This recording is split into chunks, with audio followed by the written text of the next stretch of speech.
I said vulnerability is hard for us to do. Asking questions and knowing what questions to ask is probably even harder. And if anything sets iGroups apart from other groups you've been a part of, it really is this component. It is so counterintuitive to our nature to actually listen and ask questions. In our listening, we're listening to give advice, and it's a different thing altogether. And there's two particular aspects to asking good questions. One is intuitive listening, and the other is insightful questions. Those two together make a good question. And we're going to focus part one of this, how to ask good questions, on intuitive listening. I already mentioned that Jesus asked 307 questions. I want us to just look at a few of the questions that he asked. Check this one out. Who do you say that I am? All right, just keep that in mind. Who do you say that I am? Here's another one. Why are you troubled, and why do doubts rise in your mind?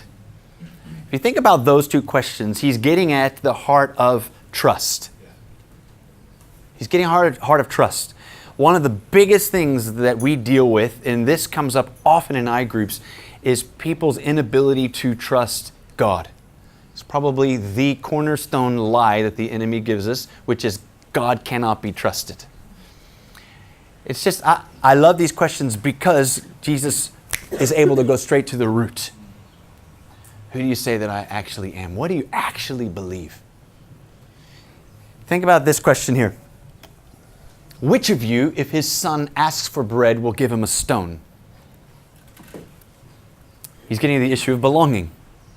If you're mine, if you're my son, you're my daughter, you ask for bread, what am I going to give you? Was the father going to give you a stone?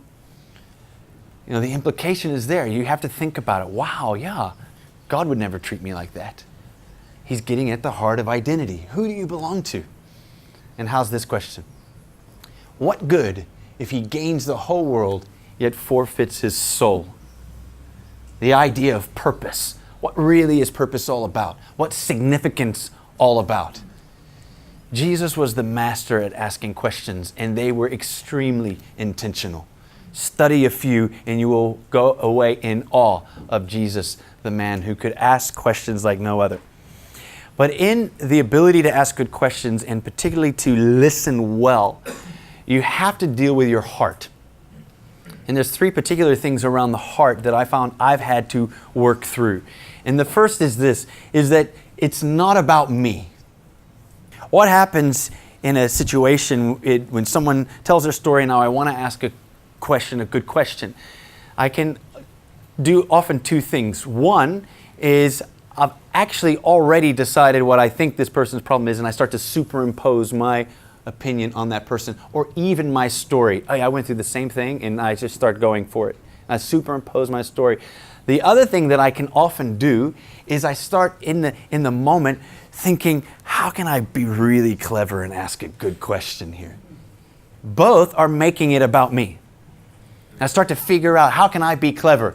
And especially I find this in the new group, when the group first starts. And everybody knows, hey, this is about asking good questions. And we start to think, hey, I'm going to ask a really good question here. Even people that are afraid to ask good questions, and so they won't ask a good question, you're making it about you.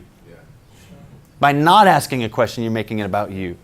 If you can somehow say, in this moment, this is not about me, this is about somebody else who's standing and who's right here in front of me. It's about seeing destiny come in. It's about seeing them get set free. It's about putting them back on track with what God has for them. Now, once we make it about them, I find that I'm free to listen to the Holy Spirit and to actually listen to their story, because it's not about me. There is a time when it's about you. That's when you're telling your story. And that's what I love about iGroups is people often get this wrong impression that, I'm just going and you're just making it about the person. Actually, you've got one opportunity to tell your story and make it about you. All the rest of the time you're having to listen. It's not about you. Actually, the bulk of your iGroup is always about somebody else, which is powerful. So it's not just about you. And people that don't want to multiply an iGroup, I often have to challenge and say, was that about you? Because they'll say, no, I've done one already. Oh, you've done one for you. Why don't you do one for someone else now and multiply? Because it's not about you. The next thing that I have to keep in mind is that Jesus has more for them. So in the process of listening, my heart disposition is to think as they're telling their story. And honestly, the more I do this, the more I fall in love with the person telling. It's like I just think, jeepers, I want so much for that person. And God has so much more. And when they tell their story and you see what God has brought them through, you also start to think, if He brought them through that, He must have a huge purpose for this person. The purpose must be huge. And you start to be in awe of the people around you. You're thinking, we are in a room full of extremely gifted, extremely special, anointed, and chosen people for God to have kept them all this time. It's actually quite powerful. And then I think, I want so much more for them because I know Jesus wants more for them. And then in that process, I'm thinking now, am I willing to serve that purpose that God has for them? Am I willing to serve them so that they might find them more? And I find if those thoughts just kind of are in my mind as I'm listening to someone's story, I can start to really listen to their story. And I take myself out of the equation. But I also have to have some practical help whenever I listen to someone's story. And here are the practical points to remember. Is you want to listen firstly without problem solving. Here's how we normally listen to people. Someone's talking. Something they say catches our attention. So we get curious around that thing. We start then to identify the problem around that thing. This is before they finish telling their story. We start to identify the problem around that thing. And then we start to identify the solution to that problem. And then the rest of the time we spend trying to figure out how we can bring our solution but still make it sound like a question. You do that in your conversations one-on-one with everybody while they're talking. You're just listening, something curious. Oh, yeah, no. And immediately you're going through those 4 things and you don't realize you're doing it. You're going through the 4 and you're thinking, oh, no, there's a problem here. Oh, that would be the solution. And you think, oh, I know what I could tell them to help them. And now you've totally tuned out for the rest of their dialogue, monologue sometimes, and they're carrying on, but you're not listening to any of it because you're now just waiting and you wait for the gap and you say, you said this. You know what I'm talking about, don't you? You have to listen without problem solving.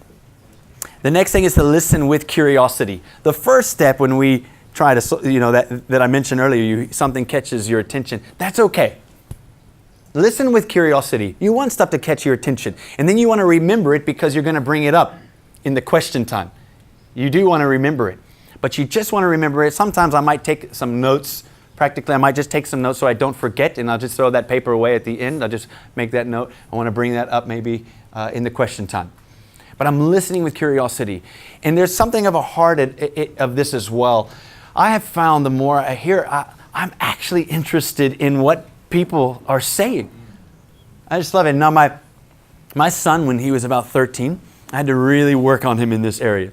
So we're here at the front of church, and we're talking to somebody, and the person starts telling, I can't remember what they were talking about. I mean, it was something around their job. I think they were like, they made foil for film, and all sorts of weird stuff like that. And after they're talking, my son just totally blanks out, and he just walks away in the middle of the thing. He just walks away. And I'm like, smiling. I'm still here. I'm listening. I'm still here. I'm listening. And he just walks away. But his face told the whole story of what he was thinking. I'm so disinterested in this right now. And he looks at him like, are you kidding me? And then he just walks away. After the service, I grabbed him and I said, my boy, when someone's telling and it's really important to them, you can see it's important to them, you want to listen to them. He says, but Dad, they've got nothing important to say. They got nothing important to say. I said, you actually don't know that. I said, if you will listen with curiosity, because he's telling, and now I didn't know that you can make a living selling foil. Have you ever heard of that before? The things. So as soon as they said that, I'm thinking, really, is that even possible? I'm curious now. Now I'm asking how it works. I'm actually genuinely curious about it because I'm starting to learn something about the world that I didn't know about and about them that I didn't know about. And I tell my boy, if you will listen and you will have curiosity, you can learn from people's stories. It's not important to you now, but if you decide because it's valuable to them, I'm going to make it valuable to me, you start to change as a person and you start to grow. That's where we grow. You don't have to value the thing, but you learn to value it when you start to really value the person. And then lastly, you want to listen with your intuition switched on. Now here is where we're going to give you some real practical help.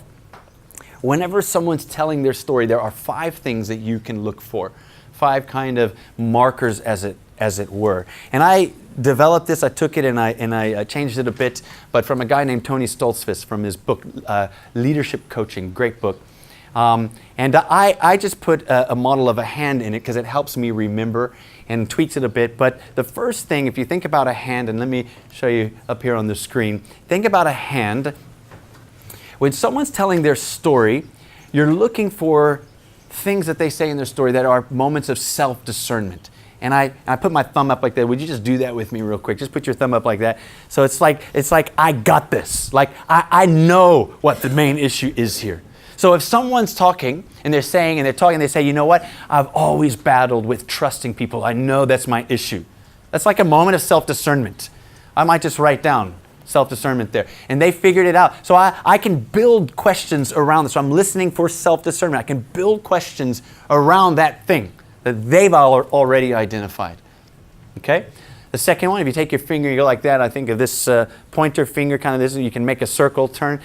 Turning points in someone's life. So they're sharing. They might say something like, my mom left us whenever I was 16 and everything changed. When they say words like everything changed, oh, that's a turning point language. And you can say, wow, everything changed. It was a defining moment, a turning point in their life, maybe a huge move when we moved overseas. All of those type of things are turning points, significant moments or transitional events. The next one, and it's hard to put this on camera.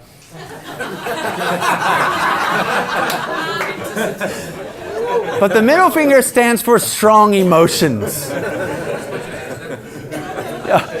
You want me to show that to you?